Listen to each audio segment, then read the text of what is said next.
家主席習近平於2014年提出總體國家安全觀，強調要以整體角度全盤理解同維護國家嘅整體安全。突出嘅係大安全概念，涵蓋20個重點領域，當中經濟安全尤其同民生息息相關。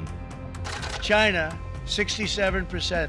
美國總統特朗普今年4月宣布向全球多個國家地區徵收所謂對等關稅，當中特別針對中國。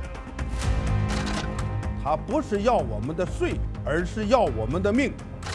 打奉陪到底，談大門敞開。佢用高關稅個目的咧，就係想咧去勒索其他國家咧，一齊去壓制中國經濟嘅增長。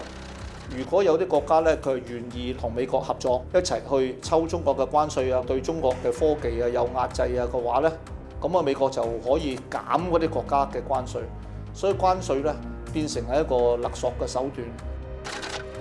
美國用種種威脅中國經濟安全嘅手法，包括強迫中國母公司出售 TikTok、抹黑中國產能過剩、不斷唱衰中國經濟崩潰等等，意圖壓制中國崛起。喺最高級嘅芯片嗰度咧，佢仲唔準美國嘅公司賣俾中國。至於話呢個產能過剩咧，係嚇其他國家，而家希望其他國家咧就唔肯同中國做生意。話中國經濟崩潰講咗30-40年㗎啦，但係呢樣嘢一路都冇發生過。